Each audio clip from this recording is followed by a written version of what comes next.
Thank you very much, Mr. Chairman. Listen, I think the scope of the project that you are undertaking in Venezuela is without precedent. You are taking their oil at gunpoint. You are holding and selling that oil, putting for now the receipts in an offshore Middle Eastern account. You're deciding how and for what purposes that money is going to be used in a country of 30 million people.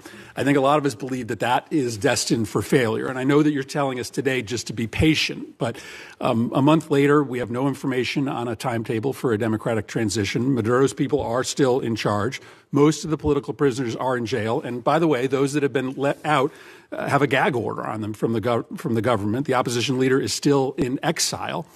This looks already like it is a failure. You say you're in serious talks, but as you note, the Venezuelans are great at being in serious talks. They almost never deliver. This exchange between Senator Chris Murphy and Senator Marco Rubio is a perfect snapshot of how divided U.S. foreign policy really is right now. So I'm just going to give you my three questions and hope that you'll answer them, because I do think we want to try to understand how to judge the efficacy of this as time goes on, because I worry you won't be back before this committee anytime soon, and to understand whether this is just facilitating corruption, both in Venezuela and here at home. So here are my three questions. First, reports are that you've given no-bid licenses to two companies to sell Venezuela's oil. One of them is a massive donor to the president. To many Americans, that reeks. And so my question is, can you commit that partners for future sales are going to be chosen through a fair, open selection process? Second, if Delcy Rodriguez, who is an unelected leader, the head of Maduro's torture operation, is still in power 6 months from now, does that mean that your policy is a success or failure? How do we judge when we've had enough of Rodriguez? And third, in your testimony, you reserved the right to use force again in the future if the Venezuelan government isn't complying with your requests. So if, for instance, they refused to give you access to the oil in the future, if they said, we're just going to keep it for ourselves, would this cause you to consider military action? And do you concede that if you're using military action simply to try to compel cooperation from the government, you absolutely need congressional authorization for that? So if you can answer those three questions. So the first question was about the trading companies. The second is about Delcy still in power 6 months from now. 6 months from now. And the third is on the use of force. Yes. Okay. On the first one, the two traders. So here's the problem we faced. The problem we faced in the short term is they had no place to put oil.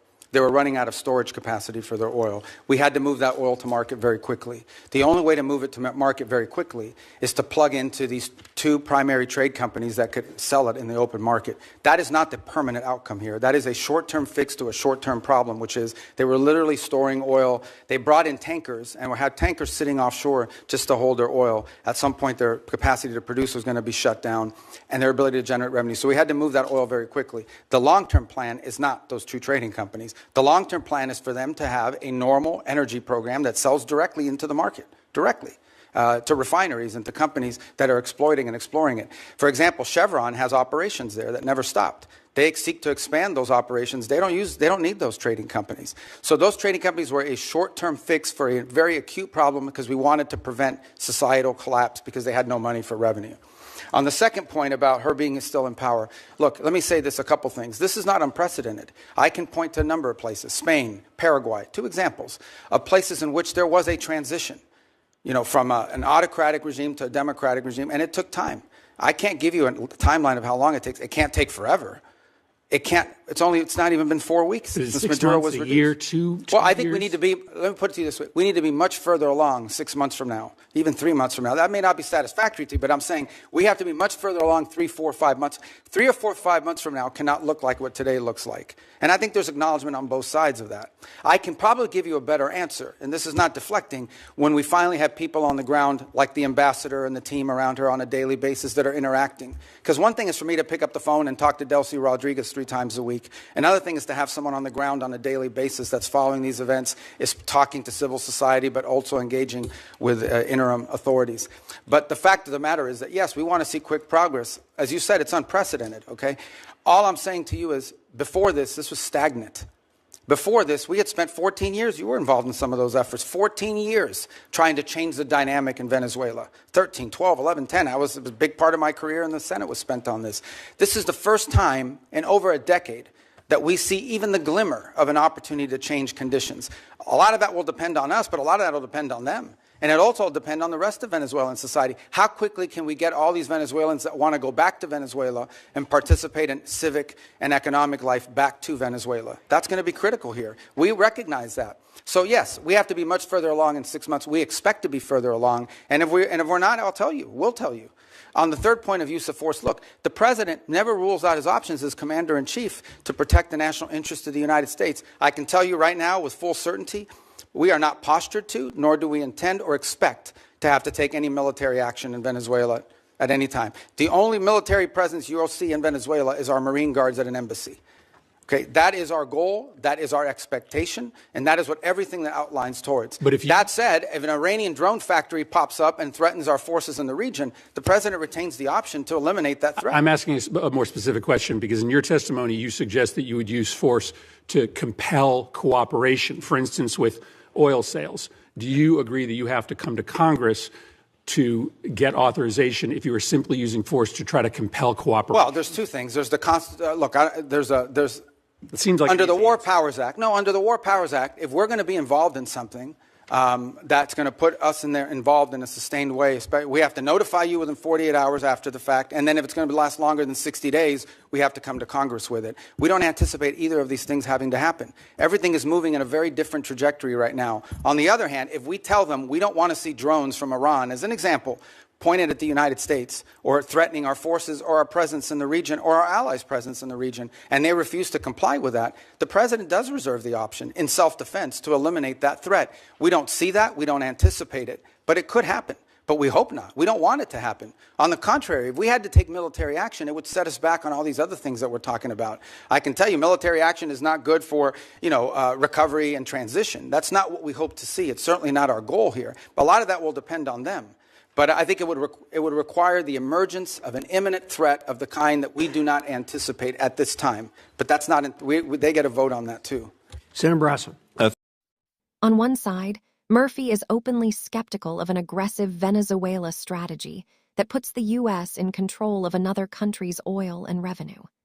On the other, Rubio is defending what may be the most interventionist move Washington has made in years and asking for patience while it plays out. When we step back from the details of this Senate exchange and we look at what's actually happening on the ground right now, the stakes in U.S. Venezuela policy are far more immediate and unpredictable than most Americans realize. Just in the past few months, U.S. policy toward Venezuela has dramatically escalated beyond sanctions and diplomatic pressure into direct, tangible intervention. In early January 2026, U.S. forces conducted a military operation that resulted in the capture of Venezuelan President Nicolás Maduro and his wife, a historic first in Latin America that sent shockwaves through governments around the world. Brookings +1. This isn't theoretical anymore. It's not just about oil agreements or whether merchant licenses were issued fairly. It's now about whether the United States is going to shape Venezuela's political trajectory by force. That's the kind of outcome that Murphy was trying to warn about, even if he didn't predict it exactly. And the ripple effects of these moves are being felt regionally. The U.S. has repeatedly seized Venezuelan-linked oil tankers, asserting control over vessels that are part of the so-called shadow fleet, used to move sanctioned oil, escalating tension, and prompting Venezuela to denounce these actions as piracy and theft of their sovereign resources. CBS News +1.